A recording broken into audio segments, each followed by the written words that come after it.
Hey everybody, Craig Mullins here.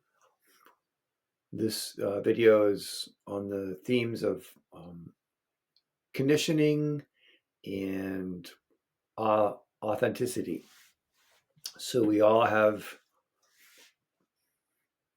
all kinds of conditioning that we inherit from our culture, from our family, from our childhood, and we develop, kind of set habitual reactivity patterns that, keep playing out through our lives. And then there's like the kind of the more true self that, depending on how much freedom our own parents have, how much they're free of their own conditioning, they're able to help us grow up in a way with less conditioning for our true self to come forth.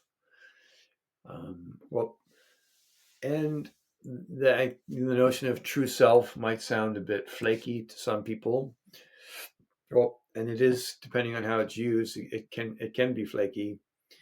There's a lot of people selling kind of false ideals. Well, but to my own understanding and experience, for what it's worth, the true self is, it's like there's something unique about everybody, like that there's nobody else like us at all. And that's valuable to the world. It's valuable to show up as who we really are, because that helps others feel the courage, like, wow, that's great, I'm going to be who I am too. So it gives a little bit of a, like, permission and a message, like, we can actually be more authentic and not caught in, the group mind, the status quo, and also freedom from our own self-inflicted, habituation that just makes us unhappy, really. And it's really easy in life to just give up, because it's just, life is so, there's so hard on so many levels.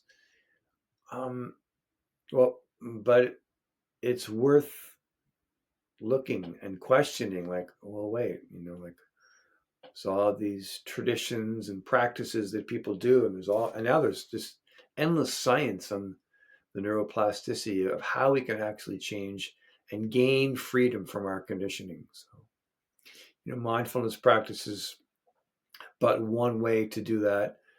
For me, it's been an amazing way, a great way. Just learning to work with returning to the present moment, because the present moment is completely fresh of the conditioning. And it's just a matter of learning, what is the present moment and how to actually come back to it.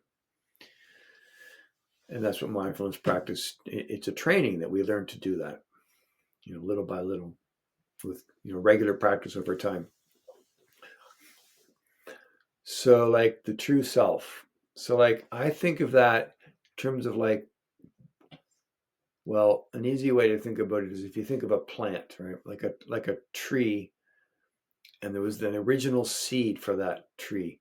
And that seed has a certain blueprint in it. Like, that tree is destined to be this, that seed is destined to be, this, like a fir tree. It's in there. It's the pattern. And I feel like that's true for everybody. There's that certain blueprint in there. And it's different for every person. It's not like everybody has the human seed and we're all going to be the same tree. It's like, no, it's completely unique for each of us. And so for me, the life process is a lot of it is learning to bring that forth, to allow that to come forth. And, I have a certain amount of privilege that I can live that way. I mean, it's not like I'm rich or anything, but I've always been really inclined that way. It's always been important to me to figure that out, partly because I just never fit in. And so I just was forced to say, well, what's my way? What am I supposed to do here?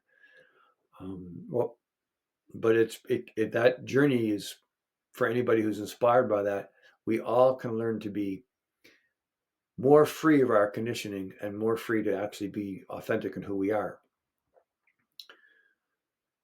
So yeah, I hope that's interesting and maybe helpful. And thank you very much for watching. Wishing you well, and bye for now.